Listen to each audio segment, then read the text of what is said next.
Good morning, everybody. This is Eureka John with Eureka Street Crypto Hub, broadcasting live on THETA TV on August 5th, 2021. And it is 5:40 in the morning, and I'm broadcasting live from Leander, Texas. Good morning, Randy. Thanks for popping on and having breakfast with me again. So yes, this is my live video blog, and that's all it is. And I'm not here to give you any price predictions or teach you anything or financial advice or any of that crap. I'm just here to talk about some crypto and everything that I've been learning in it. And this is my video documentation of it. All right. So today is August 5th. And you know what that is? Anyone? EIP 1559. And EIP 1559 is the new London hard fork Ethereum rollout. You might be seeing some of your exchanges being shut down for maintenance or anything like that today. Do not be alarmed. That is just people taking care of the necessary back-end issues to roll everything over. And yeah, man, this is the time when we're going to start seeing a lot of Ethereum base fee burning, because that's what EIP 1559 is. And basically it stabilizes out the base fees as a mechanism, because if you haven't noticed, Ethereum gas prices go all over the place. And it's not fun for a lot of people, especially when some kind of hot new NFT comes out and it clogs up the system as has been seen with CryptoKitties and then Stoner Cats recently. So this will prevent that, and it causes a deflationary mechanism in which it will no longer, Ethereum will still be in unlimited supply, but there will be a deflationary mechanism of base fees burning, so it will take tokens out of circulation. So there will constantly be a downward pressure on Ethereum, and you know what that's going to do? That's going to raise the value of your token. So, I'm really stoked to see that. And this is just another phase of Ethereum 2.0 rolling out. I have not seen proof of this actually coming out yet today. So, it'll be interesting to see how everybody reacts to it. I'm sure my Twitter feed's going to be lit up. But yes, EIP 1559, the burning of the base fees, the beginning of the deflationary mechanism. Ethereum, yes, will still have unlimited token supply, but it will have that downward pressure. So this is a good thing, and it's just one more step towards the completion of Ethereum 2.0. Good morning, Metanoia. How are you doing? I finally remembered metanoia means conversion, or a change of mind in the original Greek, and so I remember that from my old seminary days. That was a lifetime ago, but yes, that is basically what that means. So if you ever wondered what metanoia means, now you know. And I'm sure metanoia knows what metanoia means. But let's see here. Let's look at the CoinGecko charts. Now that we know it's basically the equivalent of an Ethereum birthday today. Bitcoin is $38,166.19.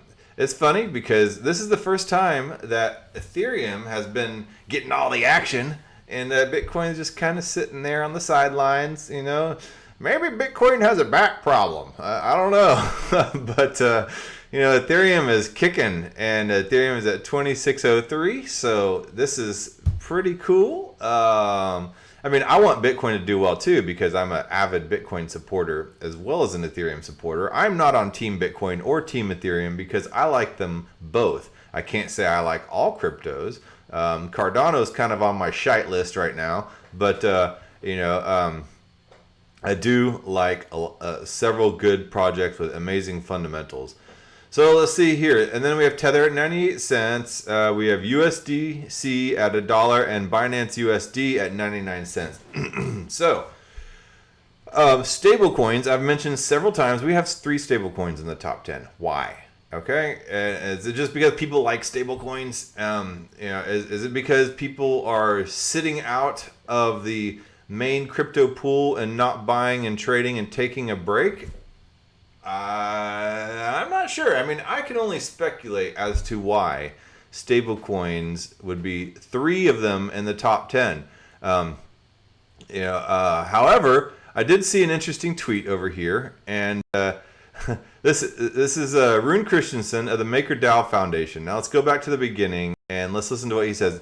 Chainlink God, he's amazing. Hold on. Chainlink God is an amazing tweeter. He's an amazing Chainlink advocate. The guy is really smart. I suggest you follow him if you don't.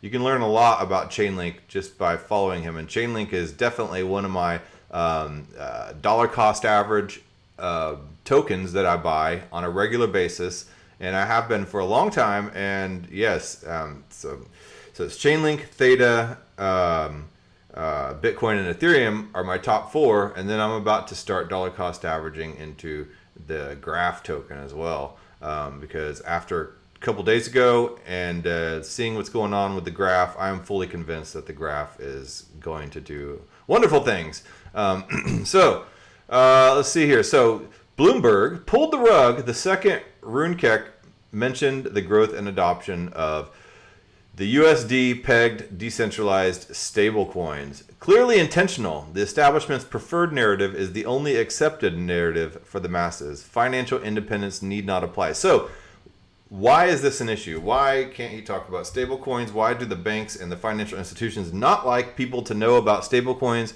Because stablecoins are pegged evenly to the dollar. They are not controlled by the banking institutions, and you can basically give the finger to the banks who are, sitting there trying to convince you that 0.05% and 0.1% on a savings account is a good deal. High yield interest savings 0.1%. That's ridiculous. Instead, on accounts like Celsius and BlockFi, and then DeFi apps like MakerDAO and Aave, you can earn really good interest on stable coins between 5 to 12%, and then sometimes with these incentive programs, you can get up to 32 to 42% APY. I mean, you can't shake a stick at that. That's just straight up, financial independence right there. That's 1980s interest rates. That's 70s Bush. That's right there where it's at. So they don't want you to know about that. They don't want you to be financially independent.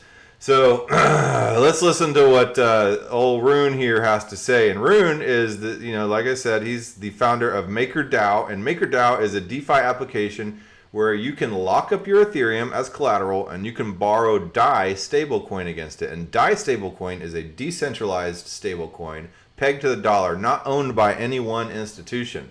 So it's just code pegged to the dollar. And then you can take that DAI and you can spend it, whatever you want to do with it.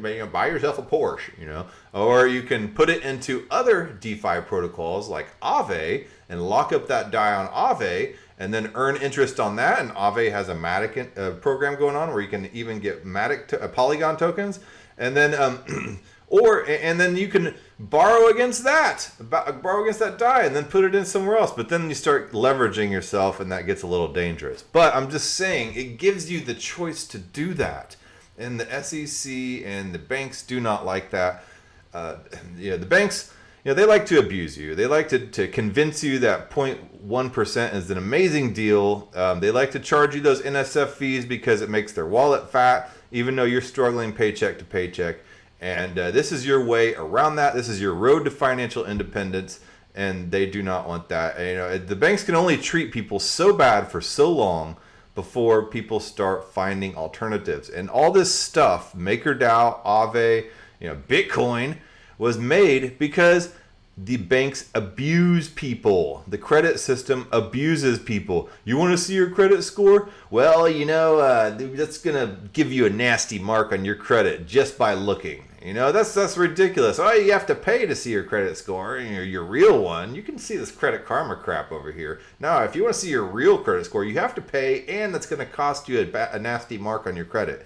So all this stuff, this DeFi, goes around that, And so, yeah.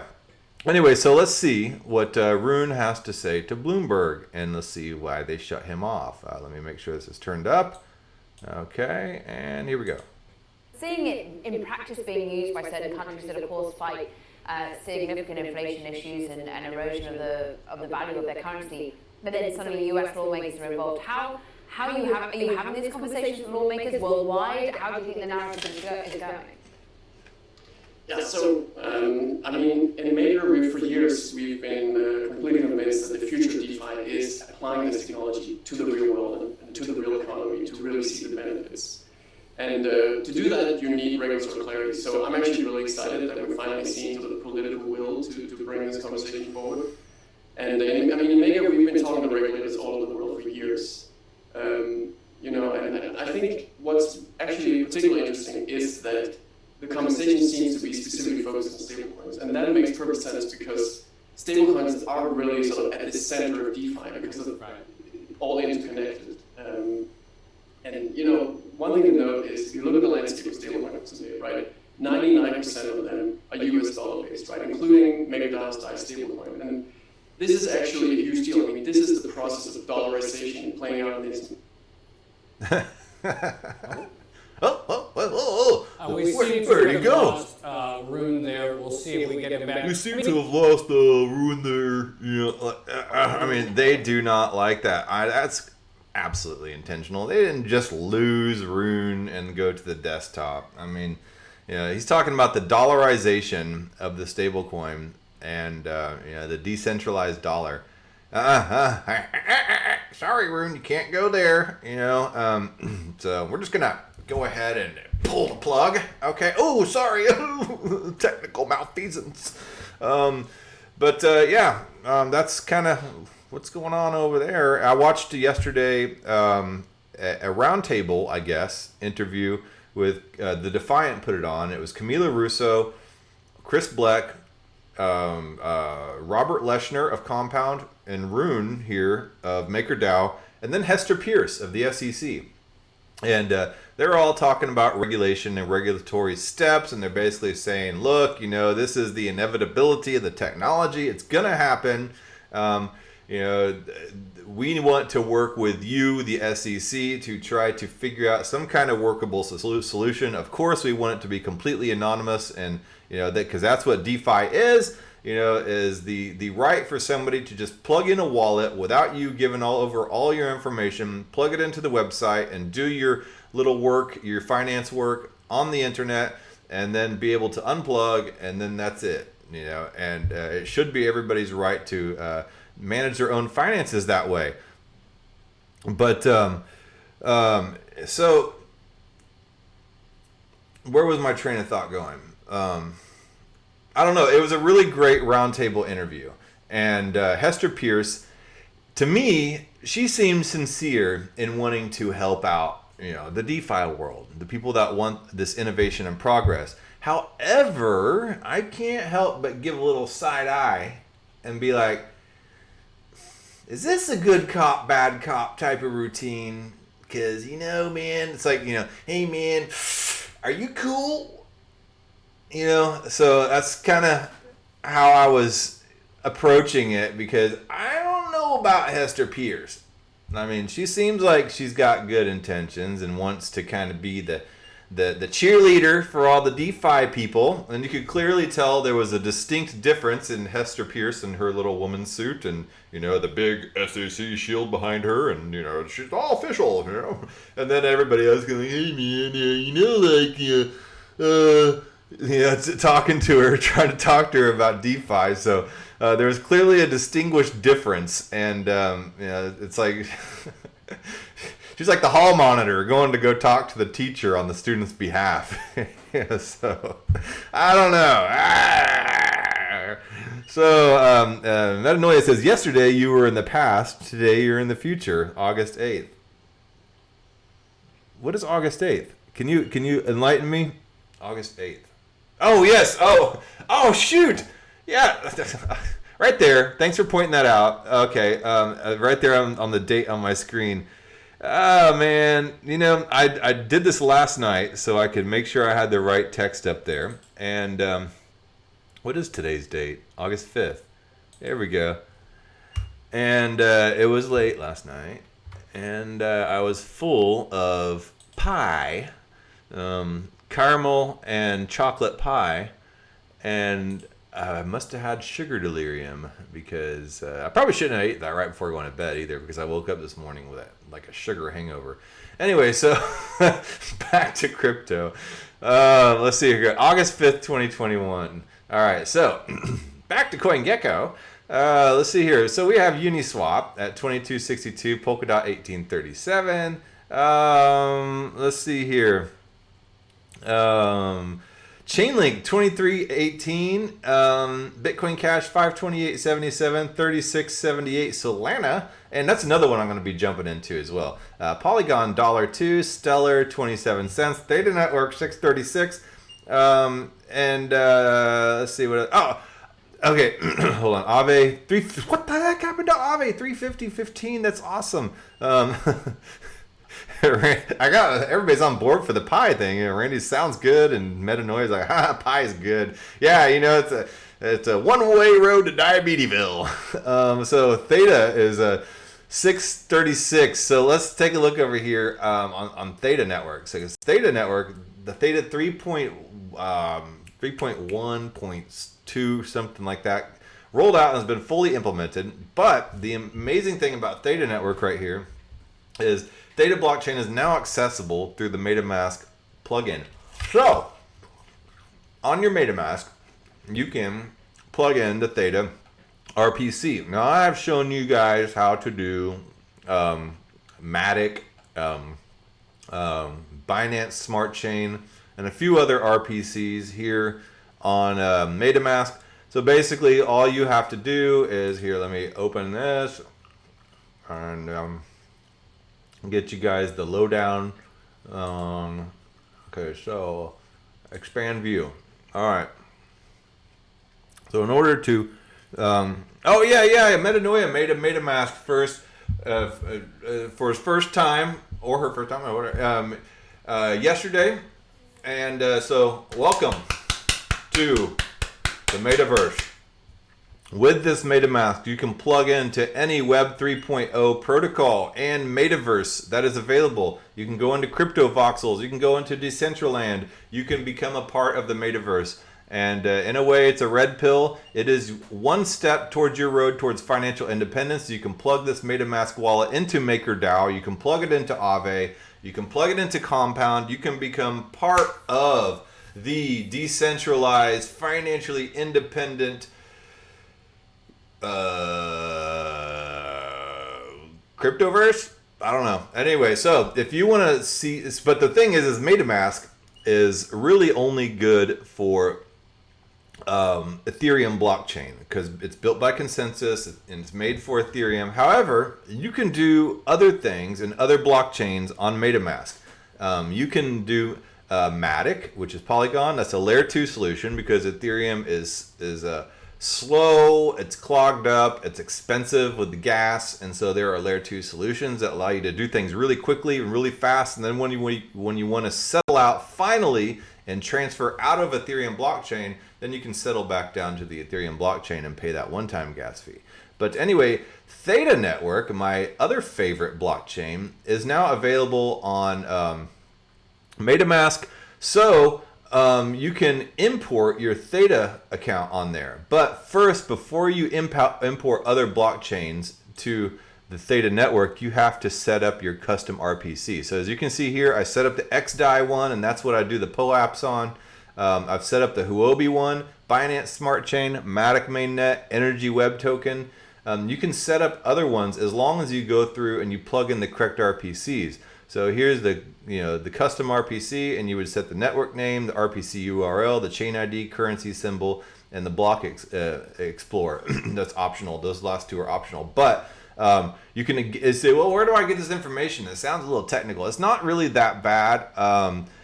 Generally, if you want to know what the RPC for any blockchain is, you just have to Google or search. I use pre-search.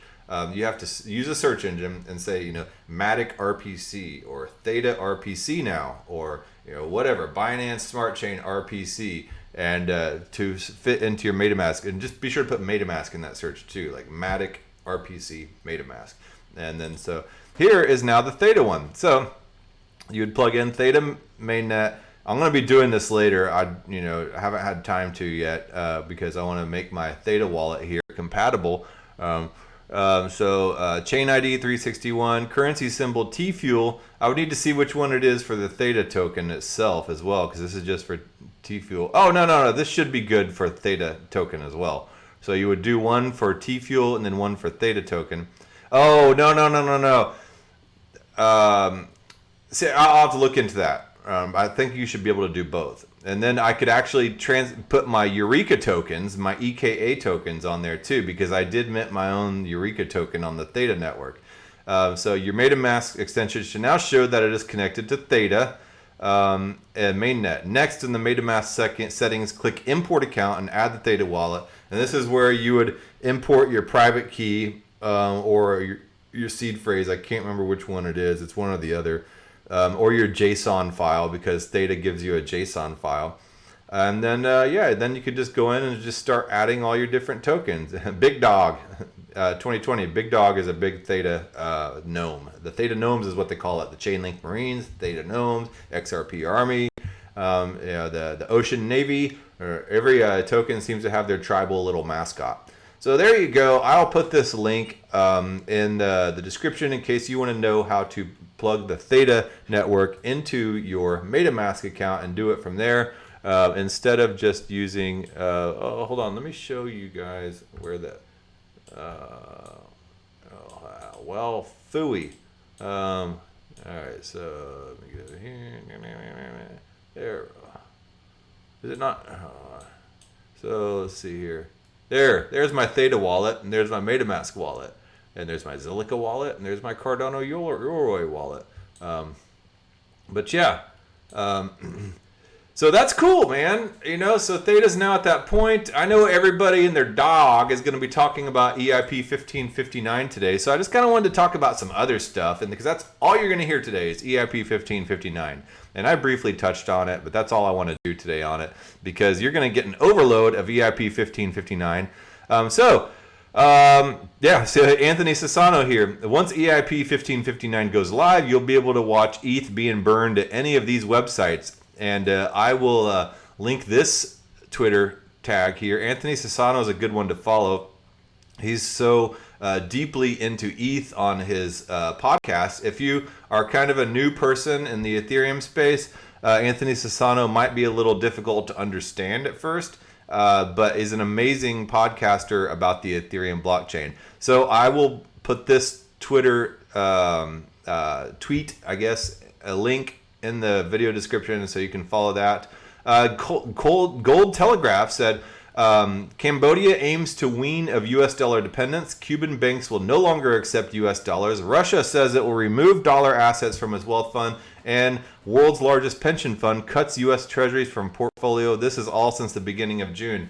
This is bad news for the U.S. dollar. And then now these stable coins that they sit here and cut off Rune from talking about right here, they're scared. This is not good news for the U.S. dollar. This is why I'm moving stuff over into Bitcoin and Ethereum and stable coins and even gold and silver, physical gold and silver. I'm moving my crap out of US dollar, and then if I could ever be financially well off enough, I would buy real estate and land and stuff like that. But I don't have that much money.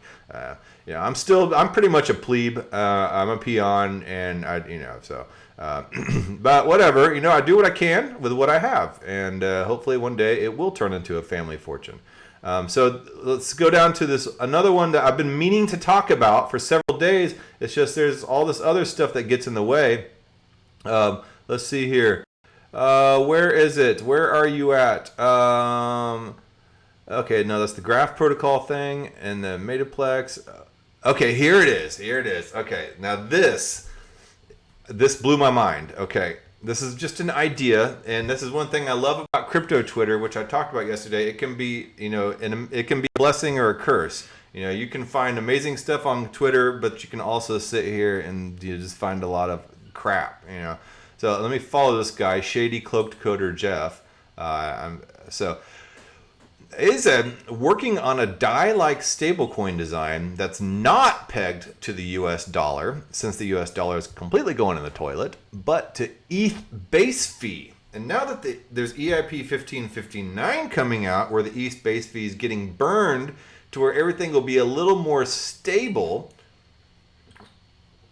Take a sip of my kombucha. This is some really, I'm not sponsored by these guys, by the way, but this Cayenne Cleanse. Yeah, man, it's easy sipping kombucha. It'll get you right.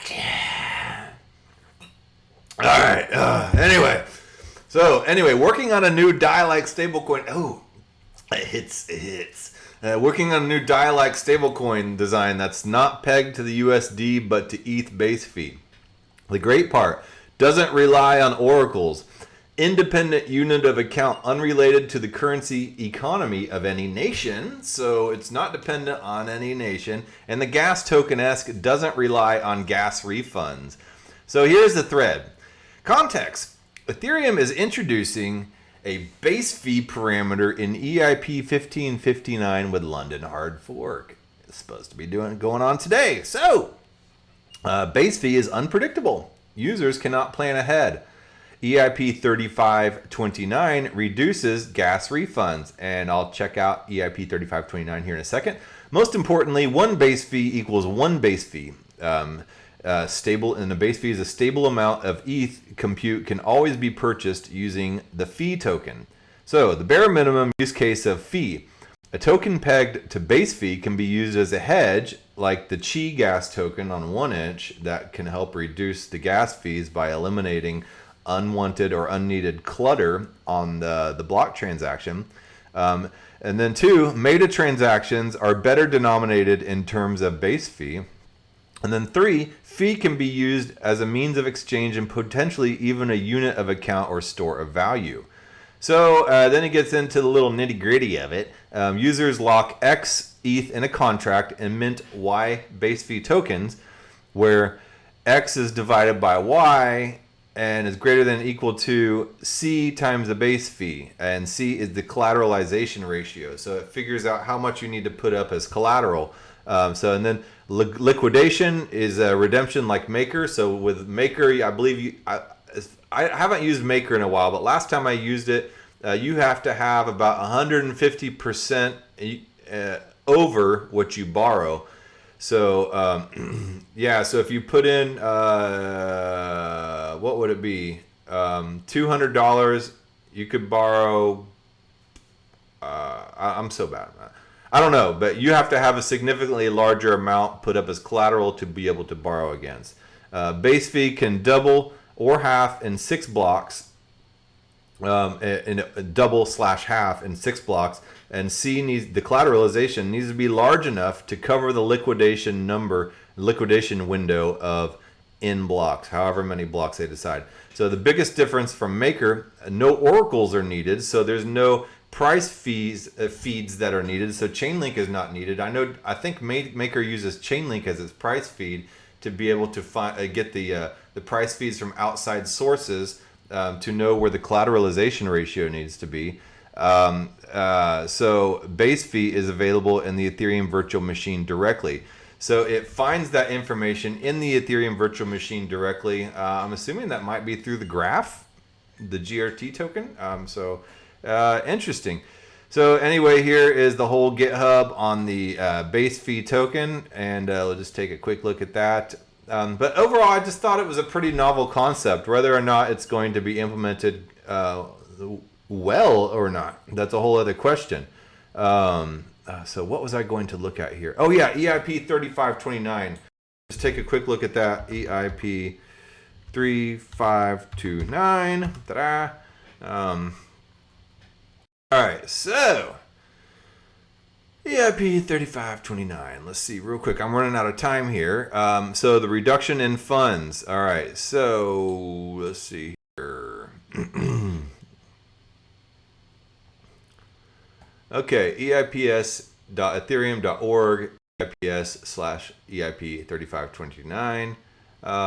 Simple summary: remove gas refunds for self-destruct and reduce gas refunds for S-store to a lower level where refunds are still substantial, but they are no longer high enough for current exploits of the refund mechanism to be viable. I think that basically eliminates the miner extracted value issue that's going on, where the miners are taking advantage and doing front running and stuff like that. And that's basically where they sandwich a well-meaning transaction with a super high amount in order to drive the price up, and then they put another transaction afterwards to sell that, and then they arbitrage the difference, and they do this hundreds and thousands of times in order to gain a little bit of interest for themselves. And they miners a lot of times are selling the right to be able to do that to arbitragers, and it's kind of dirty business. So the refunds give rise to gas token. Gas token has benefits in moving gas space from low fee periods to high fee periods, but it also has downsides to the network, particularly in exacerbating state size, as state slots are effectively used as battery to save up gas and inefficiently clogging up. I wish they would do this in I mean, I know what it means, but I need it to put it in plain terms, and I'm not sure I'm quite capable of doing that right now. So let's see here. I'm gonna have to do this. I'm gonna have to do a little more research. That reduces gas refunds for certain smart contracts operations on the Ethereum network.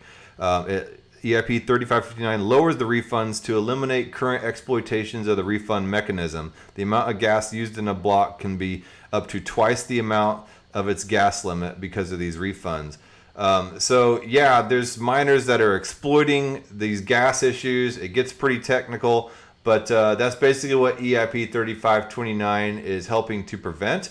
So we'll go back over here, and now that we kind of understand that, so the base fee is unpredictable and users cannot plan ahead, and then EIP 3529 reduces these gas refunds, and most importantly, one base fee equals one base fee. So yeah, it takes advantage of this, and it helps peg the fee token to that base fee now that it will be more stable because of EIP 3529 making it a little more predictable and taking out the corruption going on right there in that little minute technical space that those with the technical know-how are taking advantage of, and that Gitcoin is not loading. So but anyway, so yeah, Adam Cochran says, really cool concept. Have you thought about the manipulation risk of someone specifically trying to inflate base fee through aggressive numbers of transactions? And he says, yes, but approaching it from the perspective of making lower collateralization ratios safer rather than trying to address manipulation directly. Hesitant to do the latter since what might look like manipulation when base fee goes up might actually turn out to be real, and as this loads, to real and under collateralize the whole system. Spells disaster. Initially, the optimal collateralization ratio would be just high enough to give enough room, but obviously this is not capital efficient. In the medium term, looking at liquidation protection pools, accepting liquidity pool tokens as collateral to withdraw liquidity from other protocols if needed. And then somebody else said, really cool idea, but doesn't seem to have stable value versus real world's goods and services. And Jeff says, agreed, but the idea is to get stable value. WRT, I don't know what that stands for, ETH compute. In my opinion, this makes sense for dApps built on ETH to use something linked to the cost of actually using the dApp, so I wouldn't have to worry if it would be too expensive to use next month. So it does bring some stabilization to the whole idea, and it's not dependent on the dollar. So somebody said, this thread is about stability, money, and why maxis are wrong. If you only ever read one of my posts, make sure this is this one. Let me tell you why. Let me tell you why Bitcoin and ETH will never be money and what stablecoins are actually about. All right, so I'm gonna have to read through that one. So all right. So there's a whole bunch of stuff here. I'll let you guys go through it and sift through all the details. I'm running out of time. This has been a fun show for me. I don't know. I'm just feeling kind of rowdy this morning, and I need to get on to work. I do have an interview this weekend with Crypto Foo, and I've been following Crypto Foo for a while on Twitter, and we've had some correspondence back and forth. He's a fellow Texan as well, and he has some really interesting viewpoints about some of these tokens out there, and he has some knowledge about Axie Infinity and some of these other types of projects that I do not, and so I'm gonna have him on here, and it should be interesting. I'm gonna have an NFT POAP for that show, so and that'll be on Saturday morning. It's going to be a little later because I can't expect everybody to get up at 5:30 and 6 in the morning like I do on a Saturday. So I'm going to be doing the show at around 8 in the morning Central Time on Saturday. So look out for that. And you guys have a good day. Thanks, Randy and Metanoia, for jumping on. I will be back on tomorrow. You guys are always welcome, and I'd appreciate all you guys do. And thanks for retweeting my post too, Randy. That really helps. It's awesome. Very humbled and appreciative. All right. Well, I will talk to you guys later.